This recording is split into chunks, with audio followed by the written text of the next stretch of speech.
mine's is actually so mine's is interesting because don't know. I have an 8-month-old daughter, and I don't know if I manifested her or if I was told to. I'm gonna get into it. Mm-hmm. So the recurring dream I always had this dream. I'm sitting on the couch watching TV, just chilling.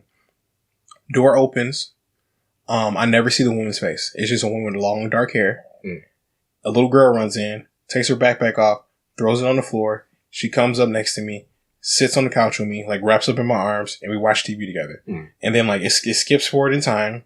Then like the woman says like dinner's ready, and we get up and we go to dinner, and that's it. Mm. And like I had that dream when I was like 17, 18 for the first time, and I was like terrified because I was just like, I got somebody pregnant. Because I was just like, that's my whole thing. So I'm like, I just dreamed I had a little girl. I was like, I for sure got somebody pregnant.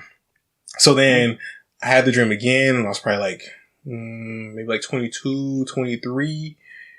And like I was having it like once a month, once every couple months or whatever, and it would just be there, and it was super, super vivid, like creepily vivid. Like I can touch, feel, smell the air, like everything. But it was weird. Like I never saw the little girl's face. I never saw the woman's face.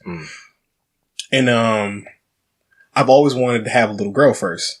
So I don't know psychologically if I manifested wanting to have a little girl or if this dream implanted in me that I wanted a little girl first. And so that's just kind of been like this little weird thing, and I've just been thinking about lately. Have you ever heard the story of Plagueis the Wise? He could use the Force to influence the midi-chlorians to create life. But no, other than that, you told me this story before Emma was even born.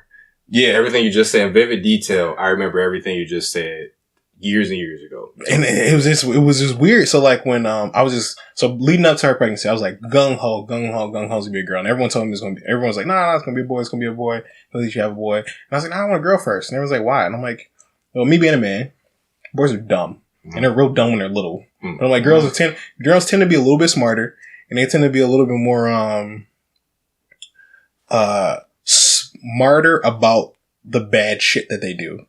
And I was just like, I don't really want to deal with it. So I'm like, it's probably better to have a girl. And I was like, I might be biting myself in the ass about that in like 15 years, but we'll see when we get there. So you didn't tell anybody what you were having before we didn't know, Emma, because you all didn't know. Yeah. My brother, before any of us knew, said Mark is going to be a great girl dad. That's what my brother said. Yep. Right up there. Yeah. Oh yeah, that was actually my first Father's Day. So got that for me. She got me that, and then I got this one with a E on it, and then I got a mother chain that got me. Yeah. For those of you who can't see, it's a book called Girl Dad. Yeah, we've been trying to find. I take it to heart. Like this is the first job I've had that I actually want to do all the time, and it's actually enjoyable and it's fun. Yeah. It's interesting, like going from being,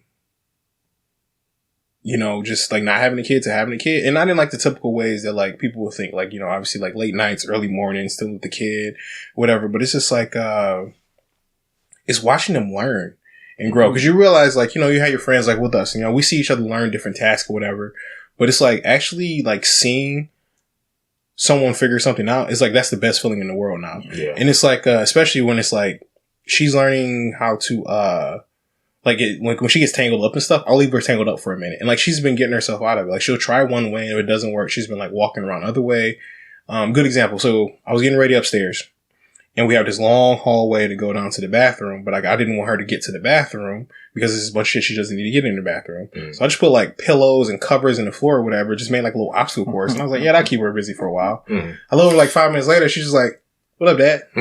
She's like, Dad. And I was like in the bathroom. Yeah, just this right. Like, I literally, she tugged on my pant leg, and I just like looked down, and I was just like, and I looked through, and I was like, she had to make it through. There's no other way for her to get through. So it's like those feeling is great.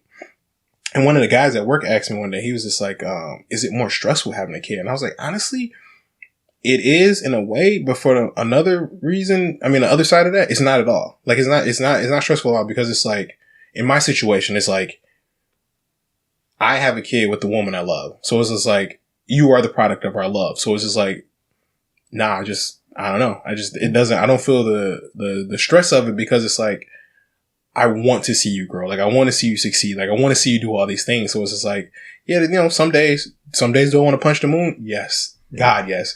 But the other time that it's like, at the end of the day, it's like everything that we're teaching her and learning and like she's learning now is just like, it's just going to keep going and going and going and going. So it's just like, it's fun, man. It's really, really fun just watching her grow and figure stuff out and she's insanely strong.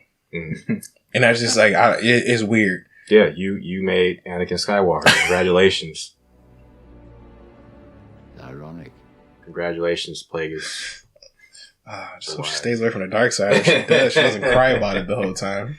Use Force Hockey Key to create new life. Congratulations. Yeah, man. It's cool, man. I mean, and it's interesting to the funnest thing is like figuring out her traits, like what traits she has from like the both of us. Mm-hmm. And I realized one she got from me is like when she sees somebody for the first time or like she meets or she sees something new, she'll like look at it, just stare at it from like a bunch of different angles and try to figure it out, what's going on, how it works or whatever. Mm-hmm. And then like and then as she sees it more, she starts to interact with it more, like people, items, or whatever. Like the more she sees it, the more she interacts with it. Mm-hmm. So it's just like she's very cautious.